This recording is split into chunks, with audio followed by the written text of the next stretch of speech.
Hey everyone, I have with me the Fujifilm X-H1, and this is the only X series camera that has IBIS in body image stabilization. This camera was targeted, the marketing for it was targeted more towards videographers because when you're filming you want the image to be stable.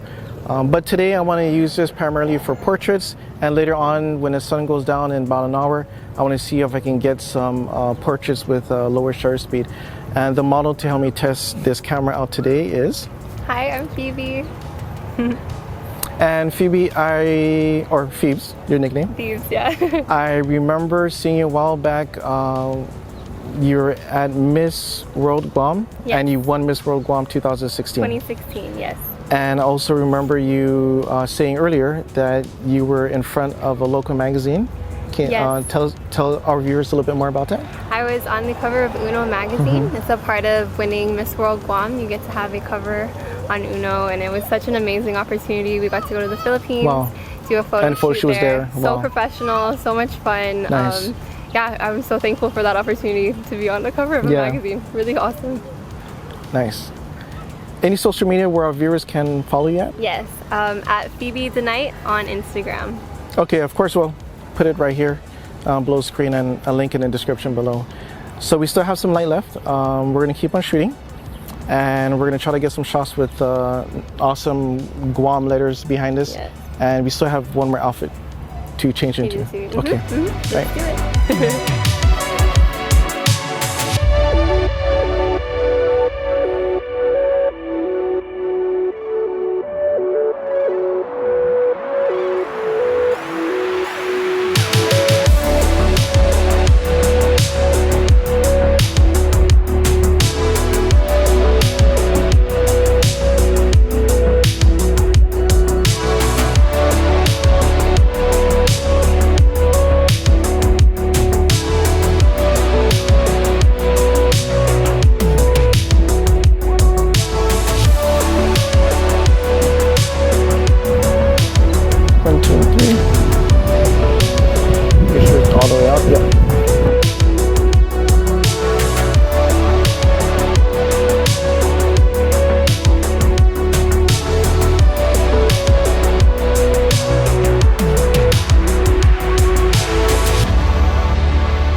Really pop if we shoot against the sun, but I know you'll be squinting, but we'll still keep on taking shots like that. I'll make this quick so we're not like melting. Okay, close eyes.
So first impressions about this camera that I really like is the top LCD screen. It shows all the camera's information, aperture, ISO, auto white balance. It also feels really great in the hands. I noticed while just gripping it, it really has a deep grip, even without the bottom additional plate here that Pheebs is using to hold on to the camera.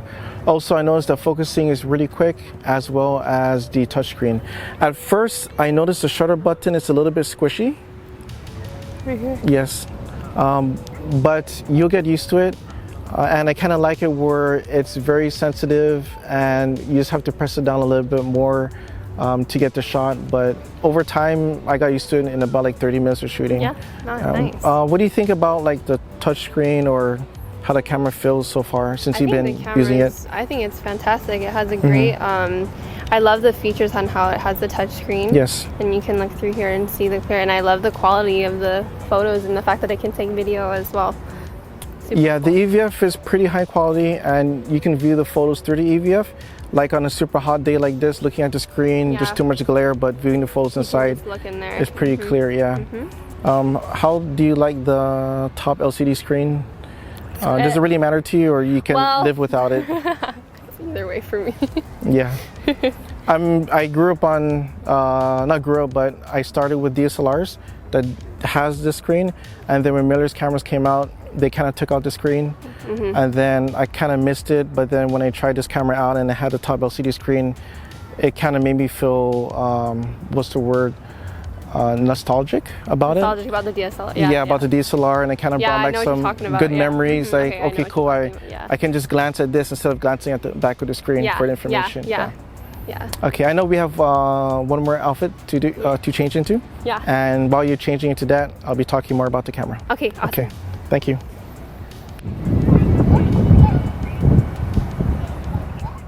Some physical features about this camera: it has weather sealing. It is made out of magnesium alloy, and it is actually 25% thicker body than the Fujifilm X-T2. And just the top dials of this camera, it's really awesome how it's placed there. Also, the weight is not too much, in about pounds, is about 1.48 pounds or 673 grams. Overall, just looking at the top LCD screen with all the information, and feels really great in the hands, like I said earlier. Pretty good styling from Fujifilm.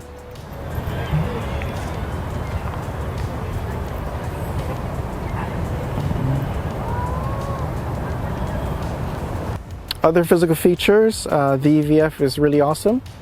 It is really bright, and it is about 3.69 million dots. It has 0.75x magnification and 100% frame finder coverage inside. The touchscreen is 3 inches, and I believe 921K dots, but it's still clear. And you have dual UHS 2 card slots on the side. And the battery, I believe, is the same battery that is found in the X-T3, and it is the NPW126S. And you can use the NPW126, but I believe the S is more for video, and it has to do with temperature. I think if the camera gets too hot, it'll shut itself down.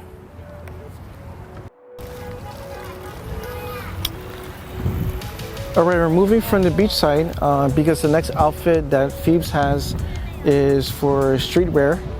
And just across Ypao Beach Park is a street level in Tumon. So we're going to do some shots over there and continue the photo shoot.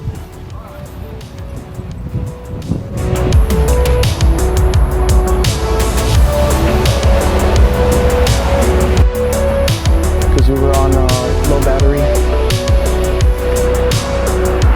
Wake up. What I'm talking about it? Okay, so you can hold the camera. I got the yellow taxi van.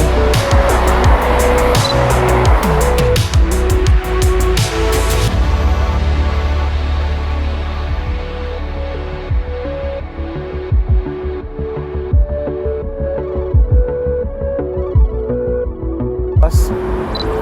1, 2, 3. Don't worry, you're in it. You're in it. You're in the photo.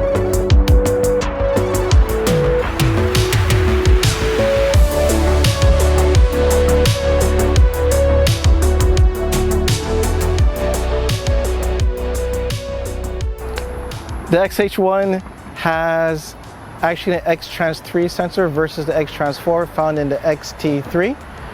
So that means, according to a lot of reviewers, the X-Trans3 sensor is actually cleaner at higher ISO. So this camera would have cleaner images at higher ISOs. The ISO goes from 100 to 12,800, but it's expandable. Sorry, it goes from 200 to 12,800, but it's actually expandable to 100 to 51,200. It could do, excuse me, my voice. It could do 8 frames per second continuous focus mechanical shutter and about 14 frames per second electronic shutter. I'm just gonna look at my notes here. It has 325 points of phase detection, and it could do 4K shooting at 24 frames per second. That's DCI 4K at 24 frames per second. But right now, we have it set at 4K 29.97 frames per second at around 200 megabits. So we're actually going to compare the X-H1 against the G9 in video, and that's going to be coming up next. There. Okay. Yes.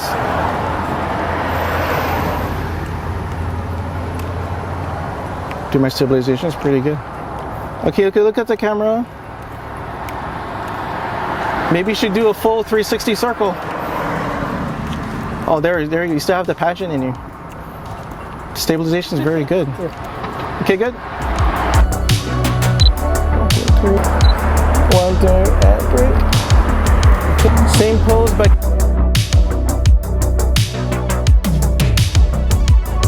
do that.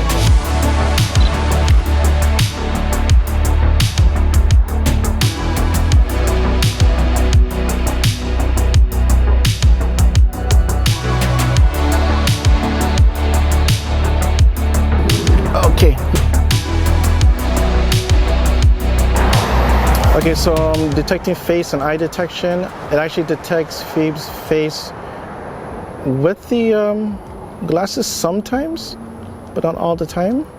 Can you take off your shades, please? Yeah.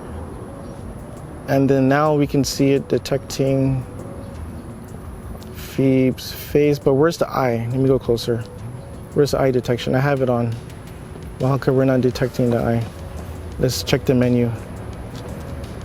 Down here. The menu, it's on, and I know I have the eye setting on. Maybe if I go closer.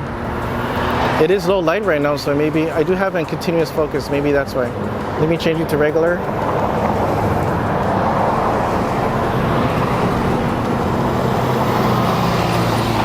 So Fujifilm's eye detection, I guess it's not really working in low light.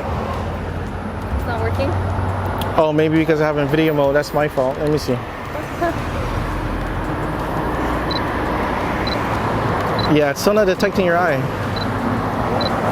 But it was earlier though. But it's detecting your face now. So as you can see, we're shooting low light. The shutter speed is still high, 105, but let's drop it. Let's test the IBIS. It has 5.5 stops of IBIS. So we're gonna drop it to like 30th of a second. And we're still able to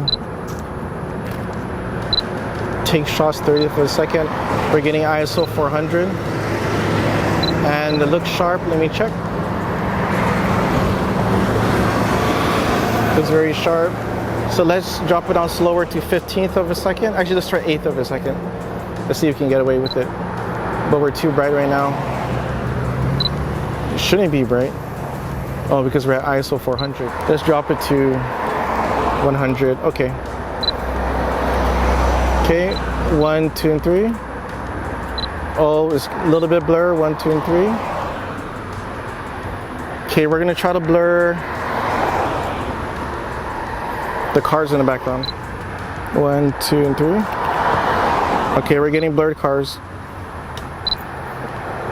1, 2, and 3. Okay, let's check if it's sharp, the image. I think it's sharp enough. Able to blur the cars. It's just really bright, huh? The stabilization. The exposure's kind of bright. Yeah, I even put shutter speed up a little bit. Okay, there you go, exposure's good. Okay, we're still blurring cars in the background. Exposure is good. And let's go check if it's sharp. Yeah, that's nice. It is sharp. That's nice. In-body image stabilization is working. IBIS, yeah. All right, we are done with our photo shoots. And Pheebs, what do you think about the photo shoot overall? I loved it. I thought it was amazing. We got some really great shots. You're a really amazing photographer to work with. You're an awesome model. Thank you so much. Thank you. It was a lot of fun. Yes, it was. And I think the best thing about this camera is, of course, the way it feels in my hands. Yeah. It helps me focus better on taking the pictures versus trying to get comfortable with the camera. trying to find the correct settings when everything is just laid out with the top LCD and also the dials, very nicely. And the 4K video is pretty good with this as well. Really nice. And focusing's good. In-body image stabilization is a plus. You never know when you're going to need it, like now when the sun is going down and we're taking shots and you want to make sure the images that we're getting is sharp. Anything else you want to say to our viewers before we end our video? This is a great camera, great photographer. We had a really good time. Thank you so much. Thank you, everyone. And if you haven't yet, please subscribe. Okay, let's look at some raw files. But before we do, I just want to mention that in the video comparison, the Lumix G9 versus the X-H1, the Lumix G9 looks more pleasing to my eyes. Both cameras were on a standard profile, but I think the reason why the G9 looks more stabilized is because it's using dual IS, the IBIS inside the G9, and the lens I was using did have image stabilization turned on. The X-H1 on the other hand, I only have the 16-55 lens and that does not have IS in the lens, so we are only seeing the IBIS of the X-H1. It has been updated to the latest firmware, but still it's pretty decent, but I still prefer the G9 for 4K video. Okay, let's look at our RAW files here. We all know that the X-Trans 3 is found in the X-H1 and the X-T2 and the X Pro 2. Very excellent sensor, so I'm not going to spend too much time in image quality, but just saving files and recovering. Let's look at highlight recovery. This is a RAW file. Everything has been reset. Lowering down the highlights, we can recover the sky with ease.